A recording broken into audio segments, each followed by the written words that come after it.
안녕하십니까. 신영일의 비즈정보 플러스입니다. 요즘 같은 환절기에는 알레르기성 비염으로 고생하는 사람들이 많은데요. 알레르기성 비염을 예방하기 위해서는 알레르기를 유발하는 환경부터 피해야 한다고 합니다. 먼저 주기적으로 침구류를 청소해서 진먼지 진드기를 제거해야 하고요.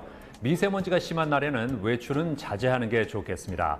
그리고 실내 습도는 40에서 50%를 유지해서 코 속이 건조해지지 않게 해줘야 하고요.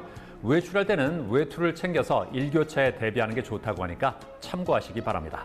그럼 오늘 순서 본격적으로 시작합니다.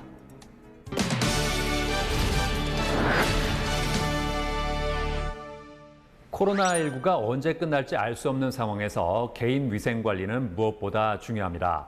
특히 사람이 많이 모이는 공공장소는 방역업체를 통해 정기적인 위생 관리가 필요한데요. 자, 이런 가운데 일상의 안전을 위해서 체계적인 방역 서비스를 진행하는 곳이 있다고 합니다. 만나보시죠. 작년 12월부터 중국 우한에서 시작된 질병인 코로나19. 이 질병은 새로운 유형의 코로나 바이러스에 의한 호흡기 감염 질환으로 우리나라를 비롯한 전 세계에 빠르게 확산되면서 수많은 사람들이 전염병 예방을 위해 힘쓰고 있다는데요.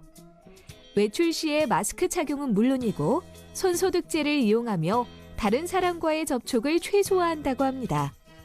게다가 다수의 사람이 모이고 밀접해 있는 음식점이나 카페, PC방 등 다중이용시설의 경우 방역업체를 통한 전문적인 예방 활동을 해야 한다는데요. 개인 위생 관리를 철저히 해도 많은 사람들이 공용으로 사용하는 테이블과 의자, 손잡이 등 곳곳에 바이러스가 잔존할 가능성이 있기 때문이라고 합니다. 경기도 남양주에 위치한 한 키즈 카페. 이곳에서는 소독 및 방역 전문 업체를 통해 방역을 진행하고 있다는데요. 감염병 예방 및 관리에 대한 전문적인 교육을 이수한 방역 전문가들. 질병관리본부의 코로나19 바이러스 감염 지침을 준수하는 것은 물론 방역 시 디테일한 부분까지 신경 쓰며 꾸준히 감염 예방 활동을 이어가고 있다는데요. 저희 업체는 열정과 신념 있는 젊은 청춘들로 구성된 방역, 소독, 방제 전문 업체입니다. 코로나19 대유행에 맞서 K방역으로 대한민국의 안전과 건강을 위하고 해충으로부터의 방제 서비스로 편안한 공간을 만들기 위해 최선을 다하고 있습니다. 세균과 바이러스를 없애기 위해 어린이 시설에서 주로 사용하는 식약처 및 환경부 승인허가 제품을 이용하여 소독을 하고 있다는데요. 특히 아이들이 자주 가지고 노는 교구나 교재, 대형 장난감을 꼼꼼하게 소독해 아이들이 마음 놓고 신나게 놀 수 있는 안전한 공간으로 만든다고 합니다. 저희는 수도권을 시작으로 전국 방역망을 구축하여 1시간 이내에 원하는 장소와 시간에 맞춰 철저한 방역 서비스를 제공합니다. 그리고 안 되면 될 때까지 모든 방역 현장에서 저희 포기하지 않고 계획된 일뿐만 아니라 급작스러운 일도 최선을 다해 방역을 작업하고 있습니다. 이용객들이 많은 분양 홍보관 역시 방역 전문가들이 출동했는데요. 방역을 하기에 앞서 어떻게 작업을 진행할 것인지 방역 전문가가 친절하게 세부적으로 설명을 한 후 방역 작업을 시작한다고 합니다. 먼저 초밀입자 자동 살포기로 강도를 조절해서 심층적인 소독을 실시하고요. 질병관리본부에서 권고하는 70% 이상의 소독용 에탄올을 이용하여 손잡이나 수납장 등 이용객들이 만져보고 열어보는 곳을 일일이 닦아내며 소독한다는데요. 저희가 아무래도 이제 홍보를 하는 장소이기 때문에 사람들이 많이 몰릴 것으로 예상돼서 홍보에 앞서 미리 방역 작업을 실시했는데 홍보관 내부, 상당석, 화장실까지 좀 꼼꼼하게 깨끗하게 해주신 것 같아서 만족스럽습니다. 이번에는 서울에 위치한 한 대형 도서관에서 방역 전문가들이 방역 및 소독 작업을 한다는데요. 도서관 중에서도 규모가 큰 편으로 그만큼 소독의 범위가 넓은데요. 저희는 현장 작업 전에 시뮬레이션과 프로젝트를 설정하여 시간, 인력, 효율 모두를 고려해 빠르고 정확하게 방역 작업을 합니다. 또한 도서관은 책이 보관되고 이용되는 시설로 책의 경우 소독 제품이 직접 분사되거나 가용하게 되면 책의 변형, 파손이 생기기에 연물을 이용해 소독합니다. 오래된 책에는 먼지 다듬이 등의 해충이 서식할 수 있기에 소독은 필수입니다. 많은 이용객이 붐비는 데스크와 로비는 물론 원하는 책을 골라서 볼 수 있는 자료실과 공부를 할 수 있는 열람실, 그리고 소공연이나 광연을 할 수 있는 강당까지 정기적으로 소독해서 철저한 방역시설을 만들어 이용객들의 안전을 최우선으로 하고 있다는데요. 네, 현재 7개 시도 지역의 파트너 지사가 함께 운영 중입니다. 전국적으로 코로나19의 감염 예방과 해충 방제를 위해 파트너 지사 및 파트너 지점을 더욱 확대 운영할 계획입니다. 그리고 앞으로도 대한민국의 안전과 건강 그리고 위생을 위해 끊임없이 방역 소독 작업을 통해 저희가 K방역 국가대표가 되도록 노력하겠습니다. 코로나19로 인해 일상에서의 방역은 이제 선택이 아닌 필수가 되었는데요. 전문 방역업체의 주기적인 소독과 방역을 통해 위생적이고 안전한 실내 환경을 만들길 바랍니다.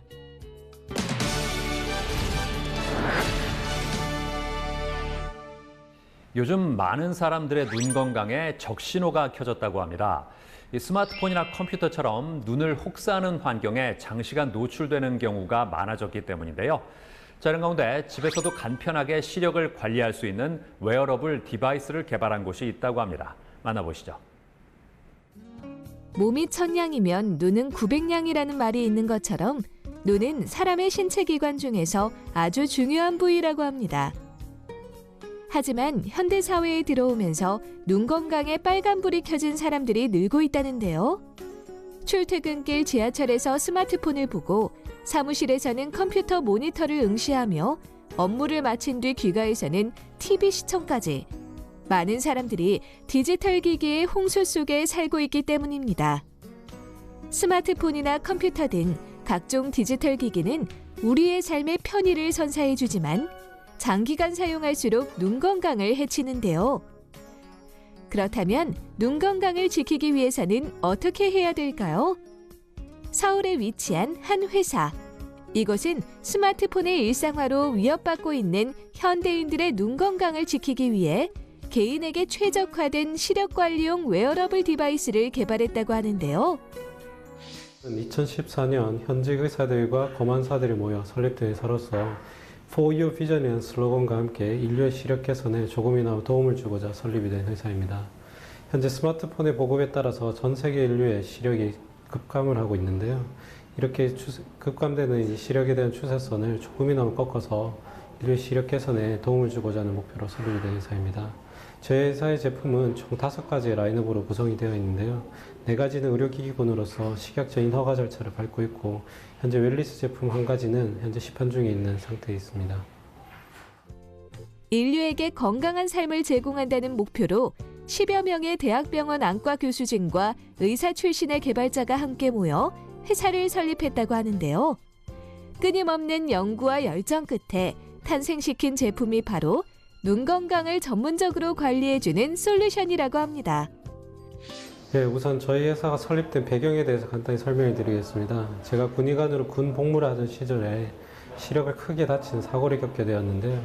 이때 이제 조절마비라는 진단을 받게 되었습니다. 문제는 이 조절마비에 특별한 치료법이 없어서 개인적으로 이제 국내외 논문들을 검색하고 연구한 끝에 시력을 다시 향상시키는 방법을 알게 되었고요. 이때 개발된 기술을 특허화해서 기술을 바탕으로 사업을 처음 시작하게 되었습니다. 시력관리용 웨어러블 디바이스는 비전 테라피라고 불리는 학문을 기반으로 만들어졌다고 하는데요. 그렇다면 비전 테라피란 무엇일까요? 이 비전 테라피란 사실 국내보다는 미국이나 유럽 등지에서 활발하게 연구된 학문인데요. 이미 연구된 역사는 50년이 넘을 정도로 아주 오래된 학문 역사를 가진 학문입니다. 이 비전 테라피는 다양한 도구들을 이용해서 우리의 눈이 사실상 해부학적으로 근육 조직들로 구성이 되어 있는데 이 근육 조직들을 자극을 해서 시력을 향상시키는 것을 목표로 하고 있습니다. 문제는 이 비전 테라피가 이제 전문가가 필요하고요. 또 다양한 도구들이 필요하기 때문에 사용하기가 굉장히 까다로운 단점을 가지고 있는데요. 저희가 개발한 제품은 이런 비전 테라피를 IoT 기술을 이용해서 아주 손쉽게 사용할 수 있는 제품으로 탈바꿈을 시켰고요. 이렇게 해서 탄생한 제품이 이제 저희가 현재 판매를 하고 있는 제품이라고 보시면 됩니다. 비전 테라피 기구는 전문가에 의존해야 할 정도로 이용하기 어렵고 까다로운데요. 이에 이곳에서는 IoT 기반의 시력 관리용 웨어러블 디바이스를 개발해 기존 비전 테라피의 문제점을 해결했다고 합니다. 시력관리용 웨어러블 디바이스는 무게가 가벼워 아이부터 성인까지 편하게 착용할 수 있는 것은 물론이고 특히 시력 훈련 장치에 대한 다수의 국내 특허와 미국 특허까지 보유하고 있다는데요. 비전 테라피 기술이 아까 설명드린 것처럼 이제 아주 사용하기가 어렵고 까다로운 부분을 이제 IoT 기술을 이용해서 굉장히 일반인들도 가정에서 손쉽게 사용할 수 있는 제품으로 탈바꿈시키는 건데요. 일상생활을 하면서 사용할 수 있도록 저희가 TV 모드랑 폰 모드라는 두 가지 모드를 이용해서 TV를 보거나 아니면 책을 읽으면서 제품을 착용할 수 있게끔 사용성 아주 단순하고 간편하게 만든 것이 핵심이라고 볼 수 있습니다. 한편 이곳에서는 시력관리용 웨어러블 디바이스를 경험해 볼 수 있는 체험존을 마련했다는데요. 가상현실 기기처럼 눈에 쓰고 있으면 제품에 내장된 10개의 특수 렌즈로 눈 속 근육부터 관리해주며 스마트폰 앱과 연동해 개인 맞춤형 눈 건강 관리 프로그램을 제공한다는데요. 현재 나의 시력 상태와 눈 스트레스까지 수치로 확인해 더욱 세밀하게 눈 관리를 할 수 있다고 합니다. 요즘 안 그래도 온라인 수업이랑 모니터를 많이 보고 있고 스마트폰도 많이 보는데 또 재밌다고 하고 신기해하는 것 같아요. 스마트폰 등 각종 디지털 기기와 많은 시간을 보내는 현대인들. 시력 저하와 함께 각종 안질환에 시달리는 경우가 많다는데요. 이제는 개인별 맞춤형 시력 훈련 프로그램을 제공하는 웨어러블 디바이스로 간편하게 눈 건강을 관리해보는 건 어떨까요? 우선 이 대한민국의 인류의 시력을 개선시키는 것을 제1번의 순위로 두고 있고요. 그 다음으로는 이제 중국과 일본 같은 동아시아 국가들이 이 교육열이 높기 때문에 시력이 급격히 나빠지고 있습니다. 이 국가들이 2차 진출 타겟 국가들로 설정을 하고 이제 그 외에 이제 서양 국가들은 제3차 국가를 설정을 해서 현재 순차적으로 제품을 출시할 계획을 가지고 있습니다.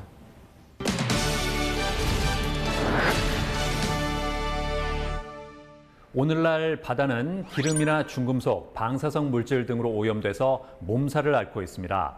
그중에서도 바다를 뒤덮은 거대한 기름띠는 해양 오염의 상징처럼 느껴지는데요. 자, 이런 가운데 획기적인 아이디어를 바탕으로 유출된 기름을 제거할 수 있는 장치를 개발한 곳이 있다고 합니다. 만나보시죠.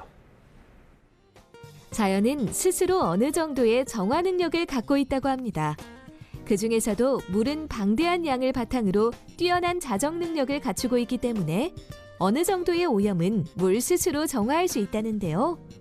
문제는 물의 자정 능력을 넘어설 만큼 많은 오염물질이 유입되는 경우입니다.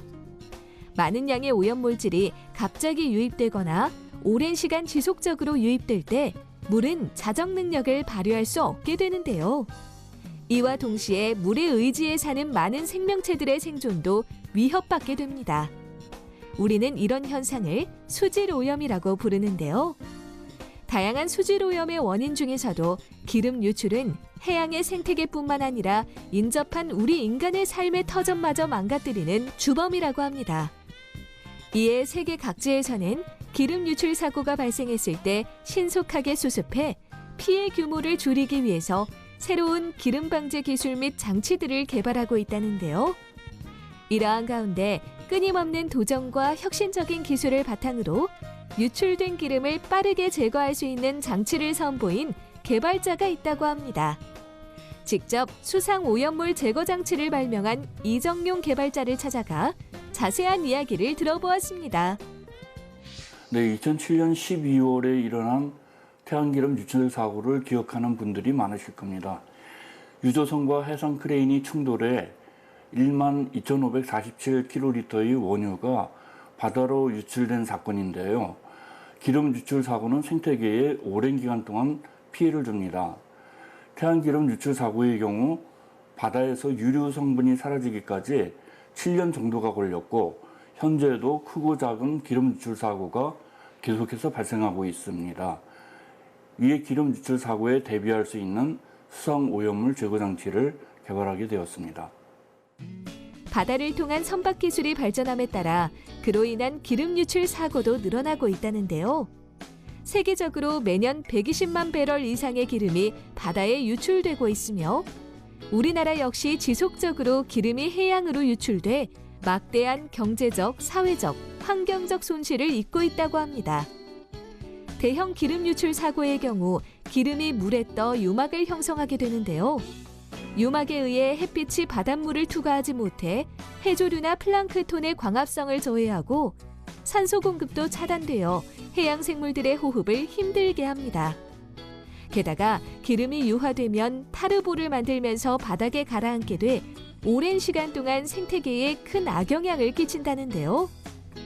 이에 이정용 개발자는 기름 유출로 인한 해양 오염을 방지하기 위해 수상 오염물 제거 장치를 개발했다고 합니다. 예, 기존의 기름 제거 방식은 유출된 기름 위에 흡착포를 수작업으로 한 장 한 장 띄워서 흡착포에 기름이 흡착하는 방식이었습니다. 그래서 많은 시간이 소요되었고 수많은 사람들이 기름을 제거하는데 엄청난 노력이 필요했었는데요. 제가 이번에 개발한 장치는 흡착포 롤을 모터에 의해서 회전시켜서 유출된 기름을 흡착포 롤에 흡착시키는 방식으로 시간당 유출된 기름을 흡착 및 제거시키는 양이 훨씬 많고 작동도 편리합니다. 이정용 개발자가 발명한 수상 오염물 제거 장치는 2019년 5월에 미국 특허 등록을 완료한 제품이라는데요. 드론을 조종하는 것과 같이 스마트폰으로 유출된 기름을 실시간으로 보면서 무선으로 간편하게 조종할 수 있다고 합니다.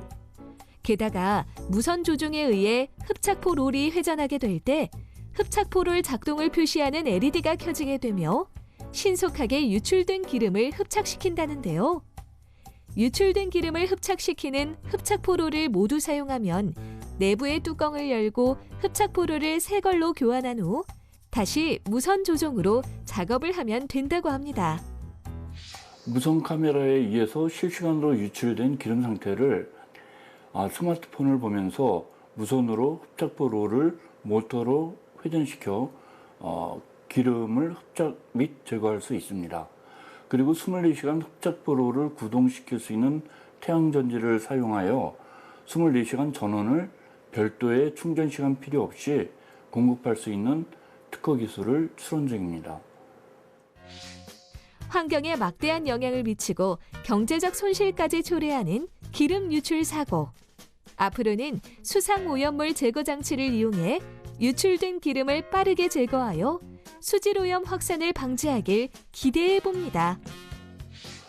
최근 인도양의 지상낙원으로 불리는 모리셔스 섬에서 일본 국적의 배가 자초되는 사건이 발생하며 1000톤이 넘는 기름이 바다로 유출됐는데요. 한 달 내로 수상 오염물 제거 장치를 더욱 보완하여 모리셔스 사고 해역에 투입시켜 피해가 최소화될 수 있도록 하고 싶습니다.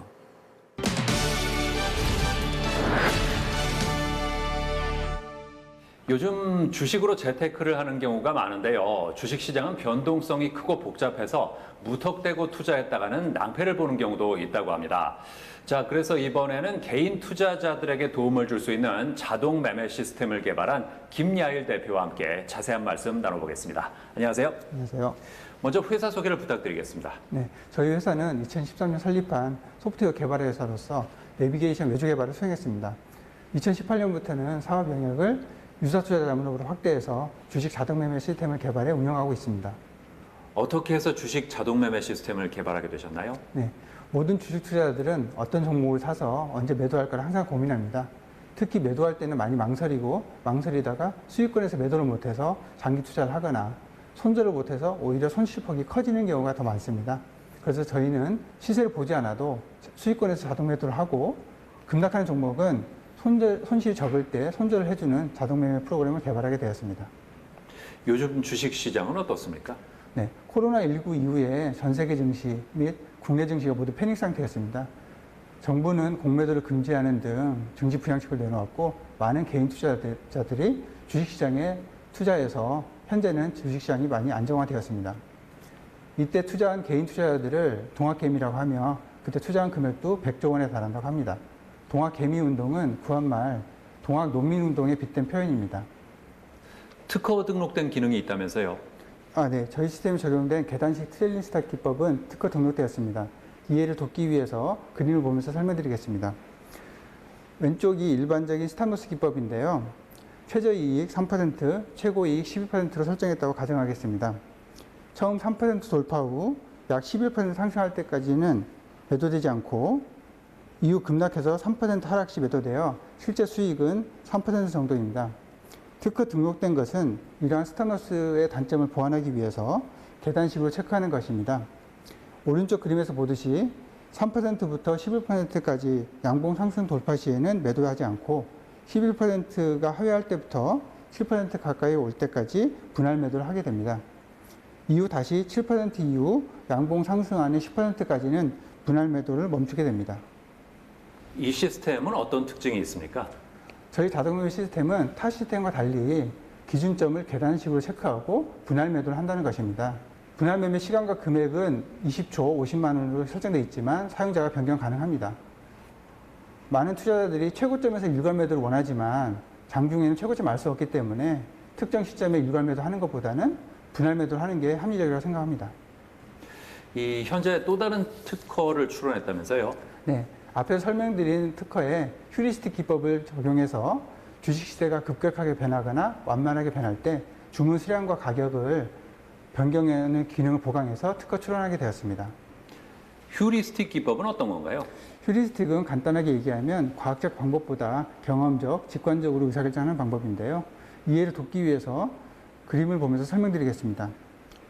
최저익절 구간을 돌파 후 횡보, 이후 급등 후 횡보할 때 각각 5회씩 매매된다고 가정하겠습니다.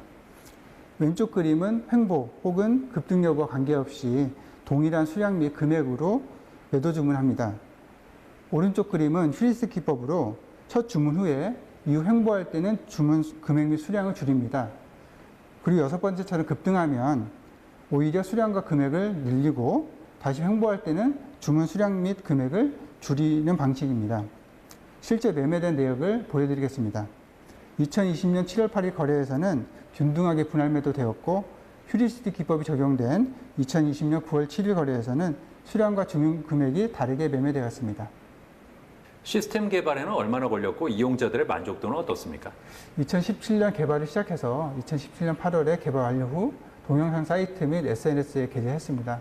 동영상 사이트 구독자는 440명이 넘었고 조회수도 38,000뷰가 넘었습니다. 자동매매 프로그램 사용자는 누적해서 800명이 넘었습니다. 주식 투자할 때 어떤 점에 주의하는 게 좋을까요? 주식은 단기 매매 측면에서 보면 내가 이익을 보면 남이 손해를 보는 제로섬 게임이라고 봅니다. 하지만 일부 주식 전문가 및 유저 찾아보는 업체들이 모두 수익을 보고 있다고 홍보하고 있는데 승률 100%는 없습니다. 손절 사인을 보내지 않고 장기 투자를 유도하는 경우가 있기 때문에 주의가 필요하다고 봅니다. 그리고 평균 수익률이 아닌 전체 수익률을 누적해서 홍보하는 것에 현혹되지 않도록 주의가 필요합니다. 매매는 분할 매매를 하고 익절, 손절 등의 원칙을 지키는 매매가 필요하다고 봅니다. 앞으로는 어떤 계획이 있으세요? 네, 현재 저희 시스템은 세계 증권사에서 자동 매매가 가능합니다. 앞으로 자동 매매가 가능한 증권사를 좀 더 확대할 예정이며 증권사와 제휴를 통해서 자동 매매 프로그램도 무료로 사용할 수 있도록 확대할 예정입니다. 그리고 바쁜 직장인 및 동학 개미들을 위해서 도움을 주는 자동 매매 방법에 대한 책을 조만간 출간할 예정입니다. 네, 오늘 말씀 잘 들었습니다. 감사합니다. 감사합니다.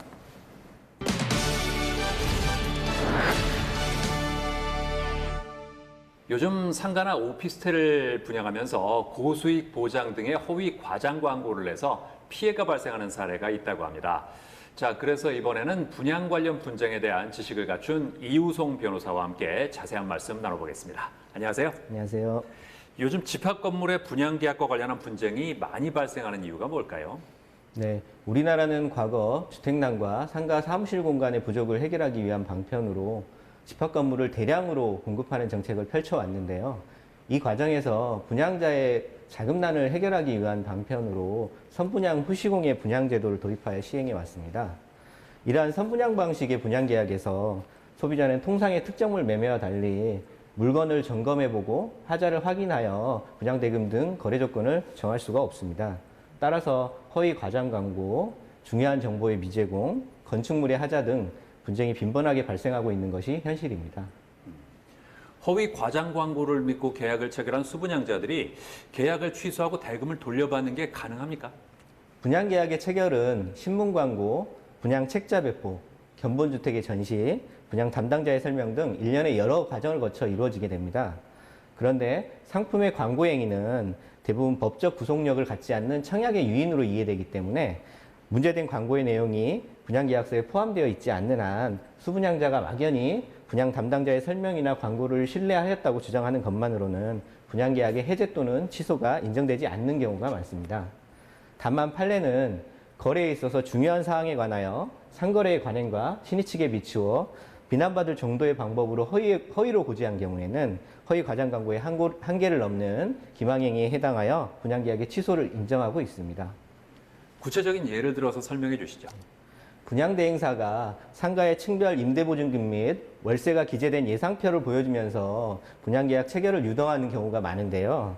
판례는 분양계약서에 그러한 사실을 명시하지 않는다면 그러한 임대수익은 상가 형성이 제대로 이루어지고 또 경기가 좋은 것을 전제로 하는 예상에 불과해서 분양계약의 내용이 되었다고 보기 어렵고 또 거래의 중요한 사항에 관한 기망행위에 해당한다거나 착오를 일으켰다고 볼 수도 없다고 판단해 분양계약의 해제 또는 취소를 부정한 사례가 많습니다.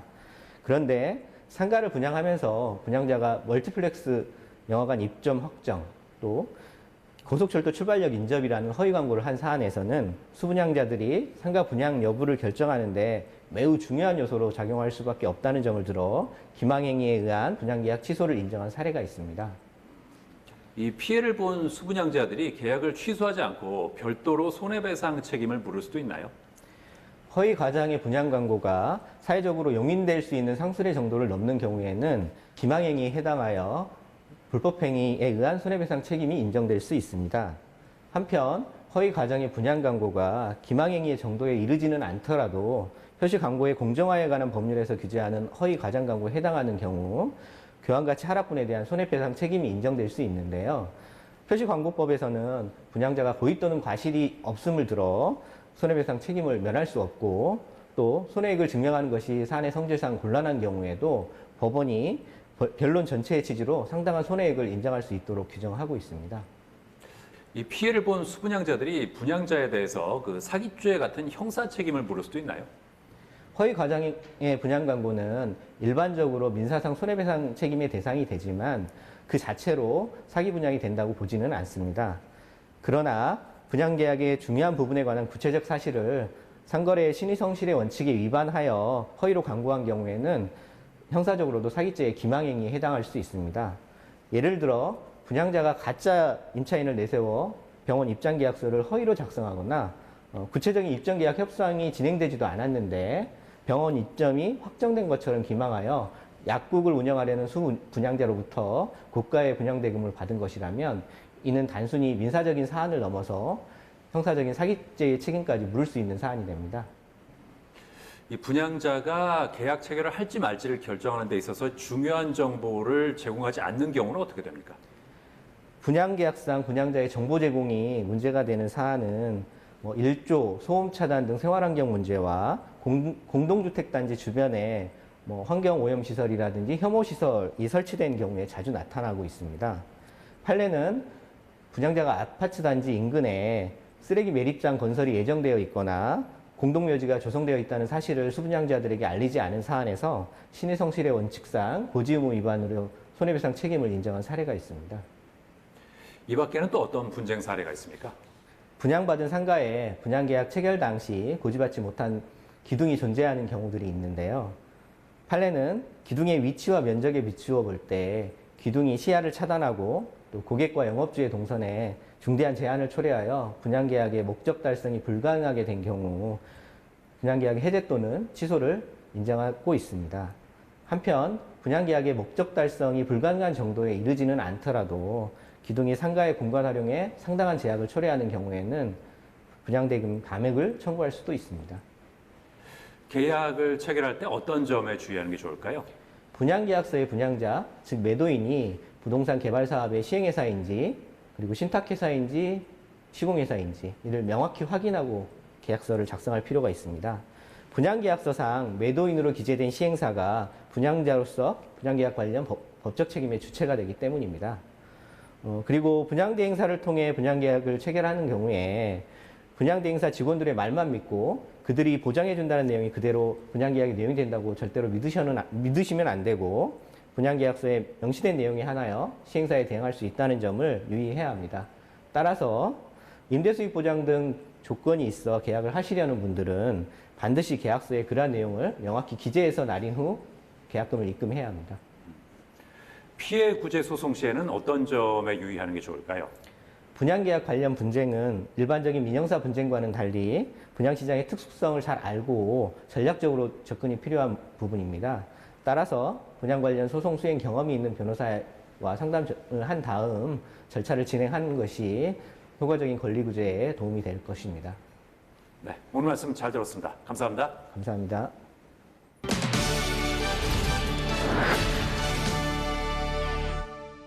좌식 생활과 서구화된 식습관 때문에 발생할 수 있는 대표적인 질환이 바로 치질이라고 합니다.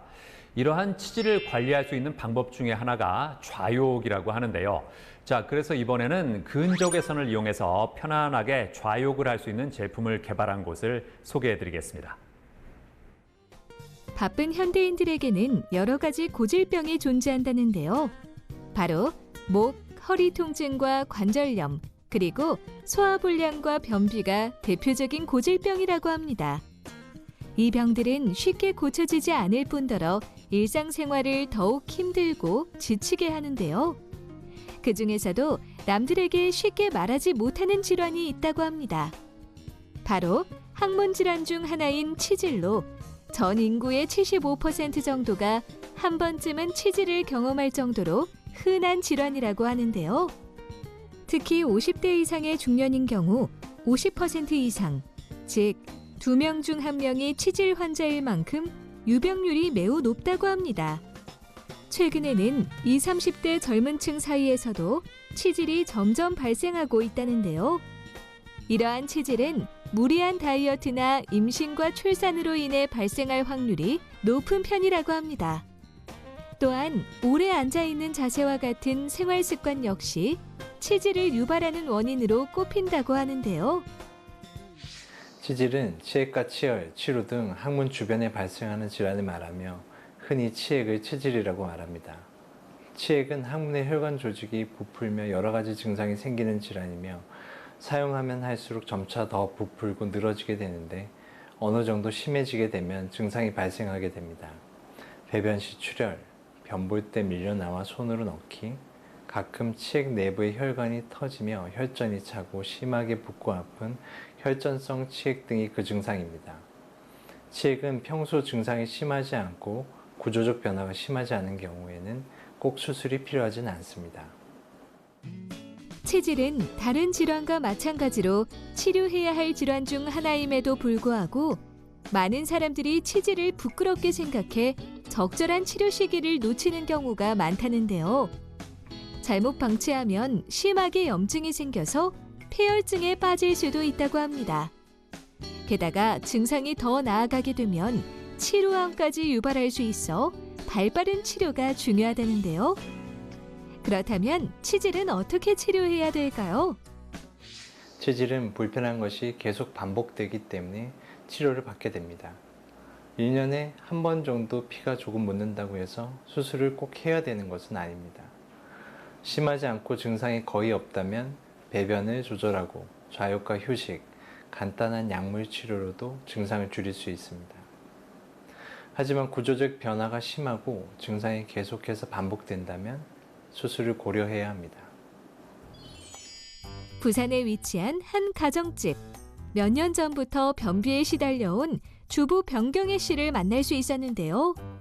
그녀가 변비에 걸린 이유는 무엇이었을까요?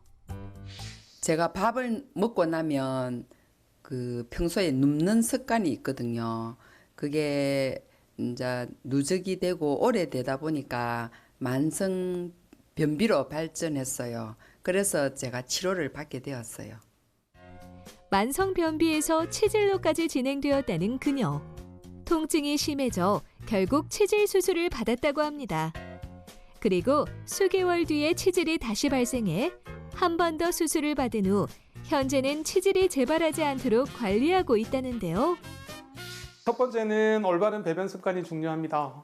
배변을 할 때 과도하게 힘을 주지 않아야 하며 변기에 너무 오래 앉아 있는 건 역시 좋지 않습니다. 두 번째는 스트레칭하는 습관이 도움이 됩니다. 일하시는 중에 수시로 자세를 좀 바꿔주시고요. 오래 앉아서 있는 경우에는 중간에 일어나시고 오래 서서 일하는 경우에는 중간에 앉으셔서 항문 혈액순환을 원활하게 하는 것이 좋습니다. 세 번째는 과도한 운동을 자제하는 것이 좋습니다. 무리한 근력 운동, 가파른 산행 같은 복압을 높이는 운동은 치질을 불러오는 원인이 될 수 있기 때문입니다. 변경애 씨는 특별한 방법으로 치질 관리를 하고 있다는데요. 바로 화장실에 있는 근적외선 좌욕기를 사용하는 것이라고 합니다. 일반 좌욕기와 달리 변기에 걸쳐 쓰는 제품으로 스위치 하나만 누르면 변기에서 빛과 열이 함께 발생한다는데요. 좌욕이 치질 예방에 어떻게 도움이 될까요? 좌욕은 항문 부위의 혈액순환을 돕는 작용을 합니다. 그리고 항문 조인근을 이완시켜서 항문압을 감소시킴으로써 통증을 완화할 수 있습니다. 하지만 무턱대고 잘못된 방법으로 좌욕을 해서는 안 되겠습니다. 흔히 좌욕을 할 때 뜨거운 물로 엉덩이 부위를 30분 이상 담그는 방법을 이용하는 경우가 있는데요. 이런 경우에는 오히려 항문 혈관의 압력을 증가해 치질과 같은 항문 외과 질환 부위의 상처를 덧나게 만들 수 있기 때문에 주의가 필요합니다. 그렇다면 변경애 씨가 사용하는 근적외선 좌욕기는 일반 좌욕기와 어떻게 다른 걸까요? 직접 근적외선 좌욕기를 개발한 회사를 찾아가 제품에 대해 자세히 알아봤습니다. 네, 저희 회사는 중소벤처기업청에서 지원하는 경남 김해의 센터에 본사를 두고 적외선 기기를 연구하고 개발하는 그런 회사인데, 병원에서 치료용으로 사용하는 근적외선을 생활에 접목시켜서 인류의 건강을 향상시키고 삶의 질을 높이는 제품을 널리 이제 보급하기 위해서 노력하고 있습니다. 지금까지 화장실은 배출만 하는 곳이었으나 이제는 근적외선 변기 좌욕기 등장으로 인해서 화장실을 건강관리실로 만들고자 노력하고 있습니다. 어릴 때부터 발명에 대한 관심과 흥미를 가졌던 김영우 대표. 문제가 생기면 반드시 해결하고자 하는 마인드로 10여 년의 연구 개발 끝에 신개념의 근적외선 좌욕기를 선보이게 되었다는데요. 23년 전쯤에 지독한 항문 질환으로 이제 대수술을 하게 되었었는데요. 이제 그 수술 후에도 화장실 갈 때마다 엄청난 이제 통증으로 그 의사 선생님한테 이제 좀 어떻게 쉽게 할 수 있는 방법이 없나라고 이제 호소를 했더니 의사 선생님 말씀이 이제 배변 시에 열을 가하면 온열 효과로 이제 근육이 이완되어서 이제 통증이 완화된다는 말을 듣게 되었습니다. 그래서 이제 그 얘기를 듣고 병원에서 치료용으로 사용하는 이제 근적외선을 직접 장착해서 사용을 하면 어떨까? 이렇게 생각을 하고 근적외선에 관한 이제 그때부터 뭐 논문 자료, 임상실험 결과 뭐 이런 부분들을 이제 파고들었습니다. 그래서 이제 그걸 바탕으로 지금의 근적외선 좌욕기가 개발하게 되었습니다. 2019년 대한민국 발명 특허대전에 참가한 김영우 대표. 이 박람회는 기술 선진국 도약을 위하여 신기술을 발굴해 시상하고 우수 특허 제품의 판로 개척 및 우수 특허 기술의 사업화를 촉진하기 위한 행사라고 하는데요. 김영우 대표는 남다른 열정과 노력으로 근적외선 좌욕기를 개발한 후 10년 만에 이 행사에서 우수한 발명을 한 사람에게 수여하는 상을 받았다고 합니다. 게다가 부스 한쪽에 근적외선 좌욕기를 전시하여 관객들이 직접 제품을 접할 수 있는 기회를 제공하고 여러 해외 바이어들과 만나서 제품 수출에 대한 이야기를 나누기도 했다는데요. 많은 관객들과 바이어들에게 큰 호응을 얻은 근적외선 좌욕기. 특허증까지 보유하고 있다는데요. 근적외선 좌욕기의 핵심은 바로 빨간 빛을 내는 근적외선이라고 합니다. 근적외선은 햇빛으로부터 방출되는 빛을 스펙트럼으로 분산시키면 무지개 색상 순서대로 나열되는데요. 그 중에서도 650에서 1600 나노미터의 파장대를 가지고 있는 적색 열선을 말합니다. 그렇다면 근적외선이 피부 속으로 침투하게 되면 인체에 어떤 영향을 미치게 될까요? 근적외선은 피부 깊숙이 침투하여 열을 만들어내는데요.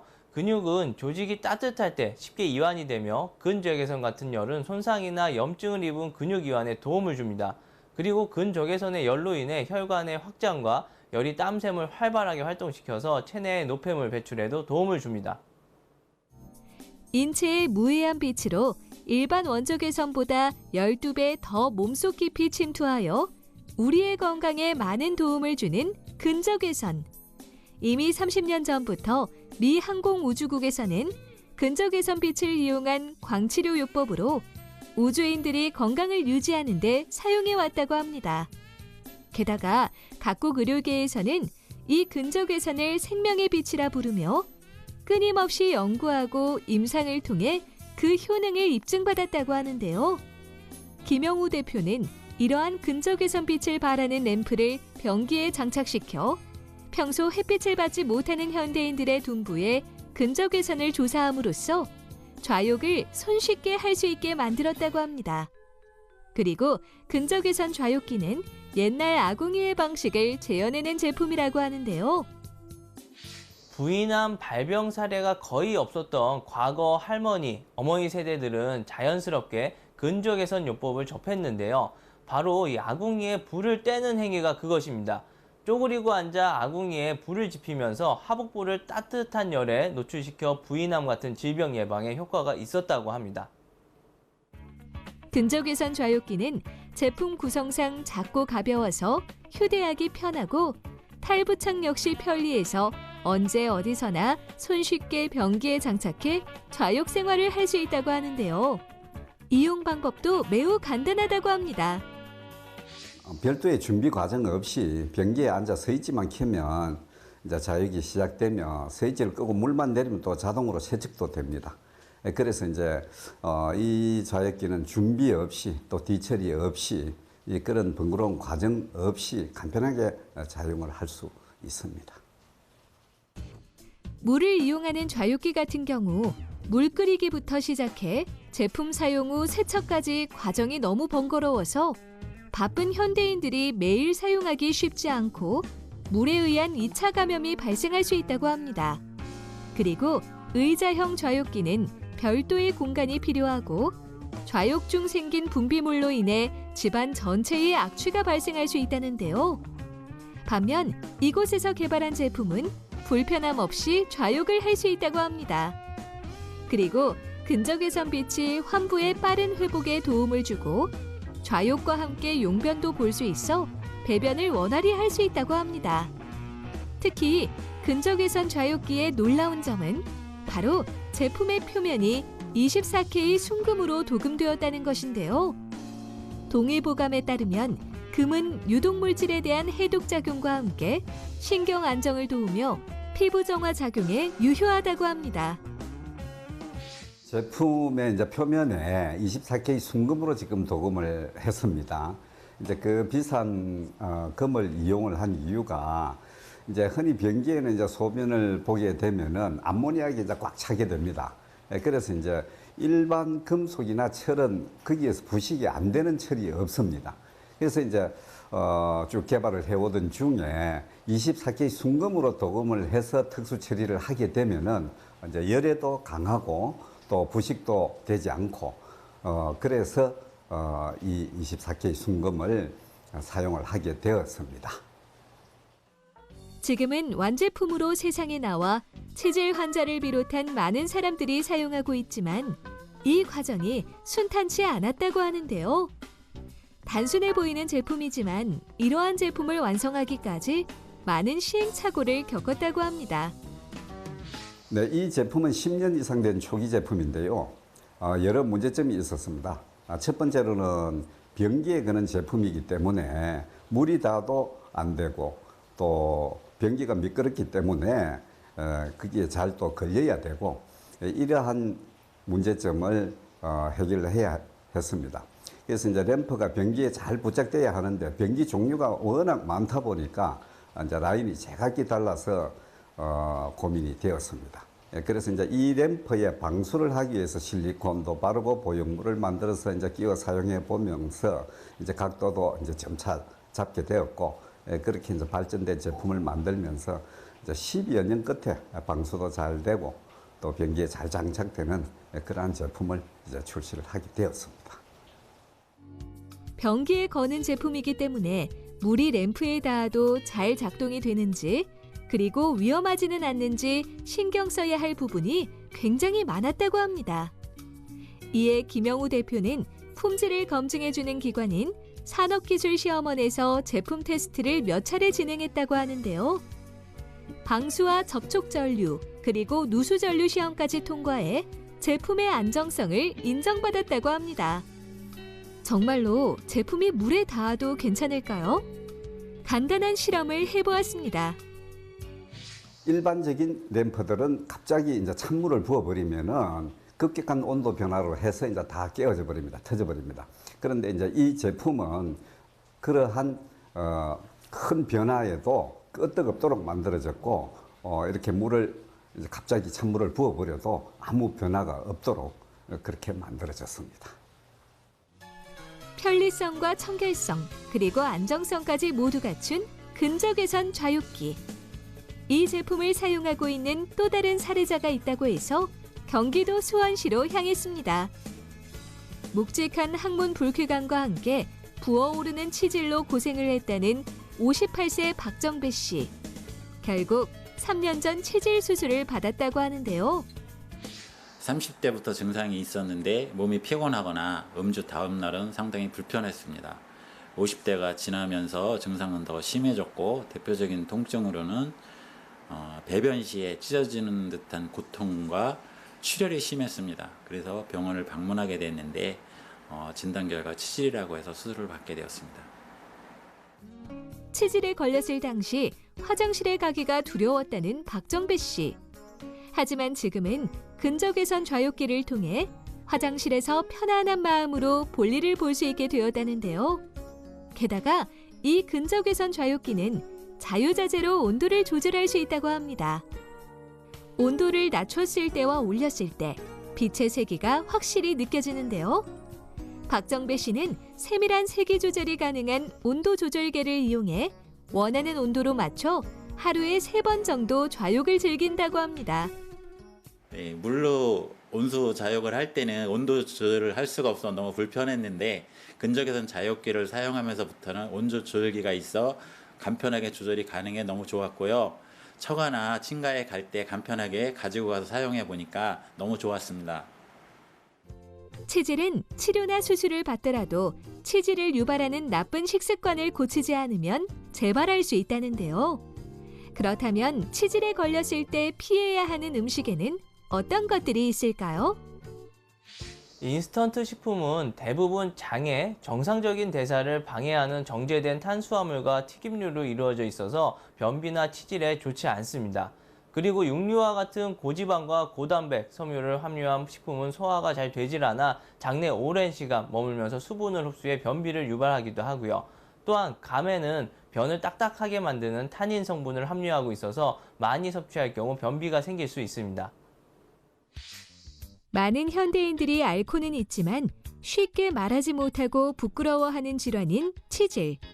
방치하면 더욱 증상이 악화된다고 하니 이제부터라도 치질에 좋은 운동을 꾸준히 하고 잘못된 식습관을 개선하는 것은 물론 치질 관리를 간편하게 할 수 있도록 도와주는 근적외선 좌욕기를 이용해 건강을 챙겨보는 건 어떨까요?